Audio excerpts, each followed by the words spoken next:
You are watching Health Matters and I am your host Raj Smriti.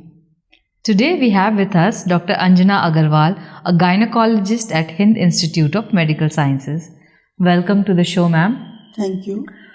Gynaecology जो है it's a very broad spectrum. इसके अंदर बहुत सारे इश्यूज आते हैं, डिजीजेज आते हैं एंड आमतौर पर हम इस पर जनरली बातचीत नहीं करते हैं। बहुत बार ये होता है क्योंकि हम अवेयरनेस नहीं है, हम बातचीत नहीं करते, विमेन रिलेटेड इश्यूज़ को हम प्रायोरिटी नहीं देते हैं, तो ये जो इश्यूज़ हैं ये बढ़ते बढ़ते बहुत ज़्यादा बढ़ जाते हैं एंड फिर हमें सर्जरी की ज़रूरत होती है, हिस्टेक्टोमी की ज़रूरत होती है। तो अभी क्या नया चल रहा है या क्या बहुत से कॉमन क्या डिजीज़ेस लेके आपके पास महिलाएं आ रही हैं और क्या अवेलेबल ट्रीटमेंट है हमारे पास? जहाँ तक हिस्टेक्टमी का सवाल है, जो लेडीज़ अबव द 40 ईयर्स है, हिस्टेक्टमी हम उन्हीं को एडवाइस करते हैं जी। मेन प्रॉब्लम होता है कि regular bleeding, heavy bleeding, they having continuous type of bleeding, they not cope up with their general measurement like the routine activities, they are not perform efficiently, they're नहीं कर पाती हैं वो सही से जी। तो इसके लिए फिर जब अप्रोच होती है तो फिर हम लोगों का पूरा हिस्ट्री प्रॉपर लेकर के, पूरा एग्जामिनेशन प्रॉपर करके, पेशेंट का काउंसलिंग पूरा करके फिर उनको एडवाइस करते हैं। पहले प्राइमरी ट्रीटमेंट में कोई हिस्टेक्टमी के लिए पहले अल्ट्रासाउंड से उसका डायग्नोसिस बनाना जरूरी है। If it is large size of tumour, fibroid towards the uterine cavity, it is more symptomatic. If it is away from the uterine cavity, it is less symptomatic. Okay हाँ, if it uterine cavity के पास है तो उसको हमें priority देनी। Patient may have heavy bleeding, because of that may suffer from the anemia. Anemia is another public health problem for us. Hysterectomy के लिए जो केसेस आपके पास आते हैं यूजुअली आई थिंक ये मेनोपॉज का जो टाइम होता है उसी के समय ये हैवी ब्लीडिंग या ब्लीडिंग नहीं होना या और भी कई तरह के जो प्रॉब्लम्स होते हैं वो बॉडी में होते हैं। नहीं, मेनोपॉज के बाद ब्लीडिंग होती है तो we should take it very seriously, because it may be the precancerous stage और even it may be the cancerous stage. Before that perimenopausal group of patients and in reproductive age group patient में have benign conditions like the fibroid uterus, endometrial hyperplasia, uterine polyp and cervical pathology. So for that we have to proceed for the hysterectomy. Okay. तो ये पता कैसे चलता है, मतलब किस तरह के सिम्टम्स हमारी बॉडी देती है या कैसे हम डायग्नोस करें या हमारे अंदर या हमारी बॉडी में ऐसे क्या चेंजेस होते हैं कि हमें लगता है कि अब हमें एक प्रोफेशनल डॉक्टर की हेल्प चाहिए? First the patient is the best for explaining her condition, right? And when the patient comes to us, then we investigate properly by the ultrasound examination and the endometrial biopsy. Okay. Before doing any hysterectomy, we should rule out the endometrial pathology, because some patient may have the endometrial carcinoma even in the early stage, even in the before the 40 years of age. There are some cases are SEEP. So we have to rule out the endometrial carcinoma before proceeding for the hysterectomy. Okay. एक तो hysterectomy थोड़ा सा medical term है और थोड़ा सा भारी term भी है, तो इसको अगर थोड़ा सा ब्रेक डाउन करके और एक्सप्लेन कर सके हमारे व्यूअर्स को या पेशेंट्स को कि क्या होता है इस प्रोसेस में, क्या प्रॉब्लम होती है और उस प्रॉब्लम का आप इलाज किस तरह से करते हैं?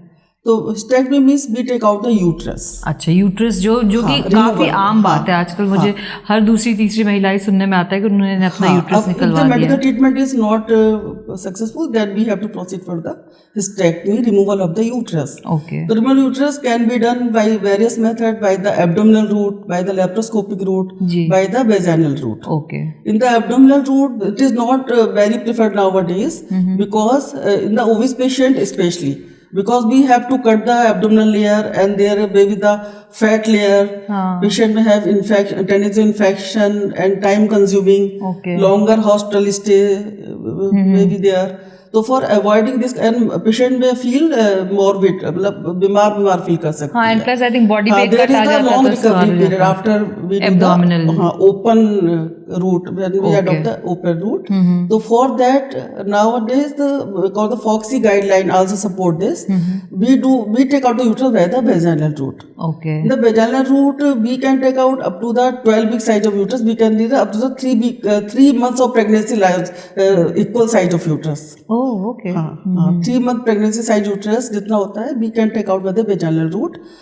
For that we should assess the patient, pelvis should be adequate, bony जो होता है रास्ता, और ये भी इसके लिए बहुत large size, it is not the limitation for taking out the, we can debulk the uterus. मतलब कितना भी साइज हो आप उसको डीबल्क करके या मिनिमाइज करके आप निकाल सकते हैं। There should be the 280 cc volume measure कर लेते हैं, और साइज जस्ट पैल्पेबल, जब एब्डोमेन पैल्पेबल करते जस्ट पैल्पेबल होगा, इतना ही, बहुत ज्यादा नहीं करते क्योंकि फिर और मॉर्बिडिटी कॉम्प्लिकेशन के चांसेस रहते हैं। जी जी। तो लेकिन 12 वीक साइज यूट्रस भी इतना है कि जितना 3 महीने का प्रेगनेंसी होता है। Okay. तो वी कैन डिवल्क द यूट्रस। डिवल्क का है कि पहले हम यूट्रस के ट्यूमर को डिसाइड करके बाहर, अगर मायोमा तो मायोमा स्क्रू से पहले ट्यूमर बाहर निकाल लेते हैं जी। और कई केस में यूट्रस को हाफ कर देते हैं, तो हाफ करने से एक हाफ निकाल के फिर दूसरा हाफ निकाल सकते हैं। okay. तो ऐसा करने से इजी हो जाती है सर्जरी और टाइम कंज्यूम भी कम होता है। हम we can take out the catheter on the next day. Okay. हाँ, कैथेटर हम नेक्स्ट डे निकाल सकते हैं। पेशेंट एम्बुलेट हो जाती है very next day. Patient take oral diet from the next day, be switch off the IV fluids, and from the third day she feels okay. ये अभी लेटेस्ट फॉर्म ऑफ सर्जरी है जो latest form, it is very preferable surgery, and surgeons getting trained in this type of surgery, they are preferring the preference of choice for the patient as well as for the doctors. Usually कितना time लगता है इस surgery में? It depends on the expertise of the surgeon, but it takes 1.5 hour. Okay. only 1 to 1.5 hour. मतलब 1-1.5 घंटे का operation होता है और 2 से 3 दिन में आप नॉर्मल फ्री होके डिस्चार्ज आपको hospital third day of the operation. Okay. Short hospital stay is required. Patient feels very well after surgery, and when she finds that there is no scar, she feels very happy. Right, because stomach पे आपका scar है और usually अगर Indian है तो आप साड़ी पहनते हैं तो वो visible रहता है। scarless surgery. Right. Even that in the laparoscopy we have to put the rocar and we give the minute incision. In the NDBS there is no. तो ये laparoscopic surgery से भी advanced है। हाँ, in the Foxy guideline and American guideline, both are giving preference to this surgery over the laparoscopic surgery. Okay. इस surgery के कोई side effects भी हैं या ये सर्जरी कराने के बाद आमतौर पे महिलाओं को क्या ध्यान रखना चाहिए या किस तरह से अपना सेहत सही रखना चाहिए? Side effects are associated with any surgery. Right. From the minor surgery to major surgery, so we have to explain prior to deciding for the surgery. Okay. So there may be the injury in the nearby structure, bladder in the front of the uterus, rectum is behind of the uterus, and there may be ureter running alongside the uterine artery. When we perform the surgery, we have keeping in mind all the anatomy of the structures. Right. So there may be complications, but if the complication occur, we should identify immediately and treat them at the same time.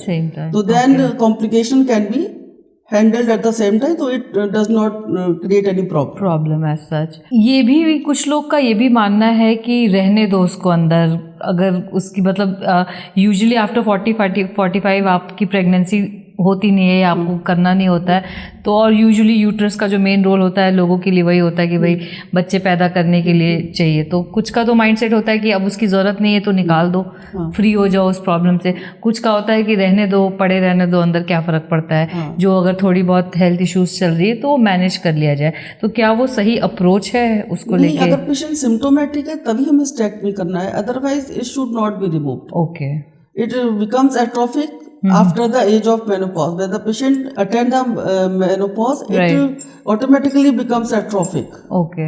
So there is no need of removing the uterus until unless there is the symptoms. Patient is suffering symptoms and she is not relieved by the medical treatment. Okay. Usually women जो होती हैं वो अपने health पे ज़्यादा ध्यान नहीं देती हैं, they are so busy with the family और सबका ख्याल रखने के चक्कर में खुद का ख्याल नहीं रख पाती हैं। तो आप जो 35-40 ईयर्स से अबव लेडीज़ हैं उनको आप क्या रेकमेंड करेंगी to live a healthy lifestyle so that इस तरह के इश्यूज़ या कोई भी जो एज रिलेटेड जो विमेन इश्यूज़ हैं वो उनको ना फेस करना पड़े? जैसा कि आपने बताया था कि महिलाएं अपनी ध्यान नहीं देती बीमारी पर जी, लेकिन हमारी ओपीडी में आती हैं तो उनको रेगुलर हम लोग स्क्रीनिंग का एडवाइस करते हैं। जैसे कि पैप स्मीयर सुना होगा, बहुत कॉमन आजकल है इन्वेस्टिगेशन, तो इसमें हम सर्विक्स का भी और एंडो सर्वाइकल कैनाल का भी ले लेते हैं जांच करने के लिए साइटोलॉजी का, और अगर इसमें कुछ निकलता है इस तरह से फिर बायोप्सी, अगर बायोप्सी में हमारे एबनॉर्मल आ रहा है जी। तो बायोप्सी एडवाइस करते हैं, अगर बायोप्सी में एबनॉर्मल सेल है तो फिर स्टेक्टमी का इंडिकेशन हो जाता है।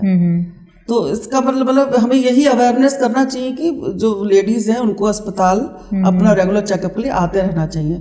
जैसे कोई पेशेंट्स आई हम उनके रिश्तेदारों को मोटिवेट कर सकते हैं कि आप अपने रिश्तेदारों को भेजिए।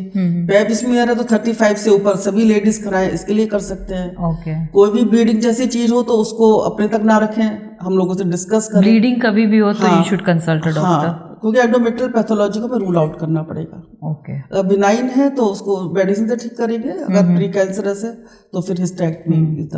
एक सर्वाइकल कैंसर भी आजकल बहुत चला हुआ है, और वो भी है कि अबव 10 इयर्स दे से कि गर्ल्स को इसका इम्यूनाइजेशन करा देना चाहिए। तो इज इट अ मिथ या it's a mandate? It's a mandate now. 13 to 26 years की girls are advise for the HPV vaccination. Okay. HPV vaccination, it is adopted regularly because cervical cancer is a very serious problem. Okay. So it is the best for prevention is better than the cure. Okay. मतलब क्योंकि 2 versions हैं अभी society में, कुछ कहते हैं कि बस खाली पैसे बनाने के लिए नए नए इम्यूनाइजेशन डोज डाल देते हैं। नहीं, इसका और तो सब ऑथेंटिसिटी है इसका। ओके। अब गर्ल्स को करवा लेते हैं जैसे 13 ईयर से प्यूबर्टल एज में, तो उनको कम डोज, 2 ही डोज लेना पड़ेगा। 2 ही डोज पर लेगा। 26 ईयर्स के बाद कराएंगे उनको 3 डोज लेना होगा। Okay. Thank you so much, Dr. Anjana, for sharing such valuable information with us. Thank you.